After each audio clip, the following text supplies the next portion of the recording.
Halo semua, kali ini kita akan belajar mengenai demokrasi. Sebelumnya, kalian tahu tidak apa itu demokrasi? Dalam bahasa Yunani, demokrasi terbagi menjadi dua kata. Yang pertama yaitu demos yang berarti rakyat dan kratos atau kratein yang berarti kekuasaan.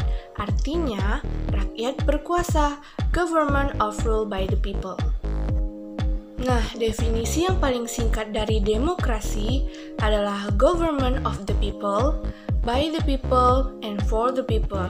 Kekuasaan dari rakyat, oleh rakyat, dan untuk rakyat. Selanjutnya yaitu sejarah demokrasi. Sistem demokrasi mulai diterapkan sejak zaman Yunani kuno.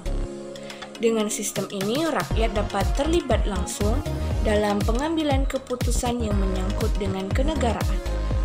Jadi, seluruh perkara kenegaraan harus dibicarakan langsung oleh rakyat. Namun, pada saat ini sistem tersebut sudah tidak relevan karena rakyat Indonesia yang banyak dan terpisah-pisah karena kita negara kepulauan. Oleh sebab itu, terciptalah DPR atau Dewan Perwakilan Rakyat.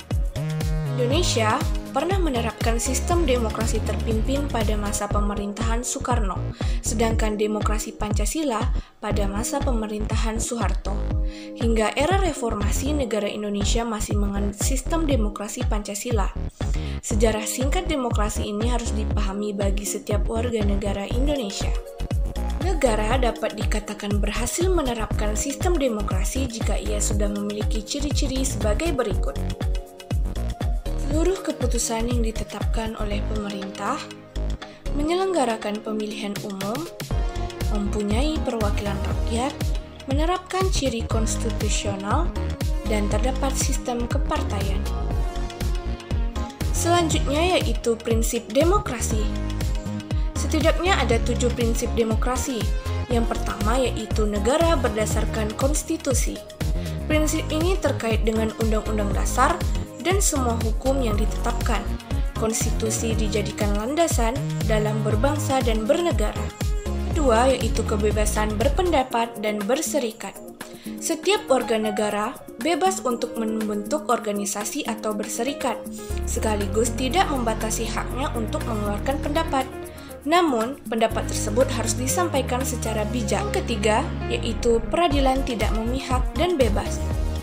Pemerintah tidak dapat campur tangan dalam peradilan, karena sistem pemerintahan menganut peradilan bebas.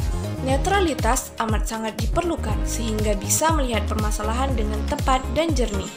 4, yaitu penegakan hukum. Kebenaran dan keadilan tidak akan tercipta tanpa penegakan hukum. Penerapan hukum tidak boleh dipandang bulu atau berat sebelah. Yang kelima, yaitu pergantian pemerintah secara berkala. Agar kekuasaan tidak salah digunakan, maka perlu adanya pergantian pemerintahan secara berkala, sehingga meminimalisir kemungkinan terjadinya korupsi, kolusi, dan juga nepotisme.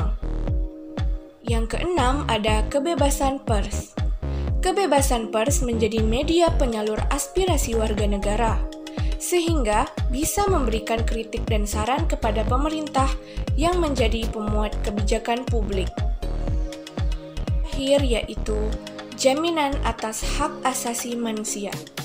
Sistem demokrasi dikatakan berhasil diterapkan jika dibarengi dengan perlindungan hak. Ketika hak dasar ini merupakan hak setiap manusia, sehingga negara harus menghargainya dengan cara tidak pernah melakukan pelanggaran HAM. Selanjutnya yaitu bentuk-bentuk demokrasi. Secara umum, terdapat 2 bentuk demokrasi. Yang pertama ada demokrasi langsung, dan yang kedua yaitu demokrasi perwakilan atau tidak langsung.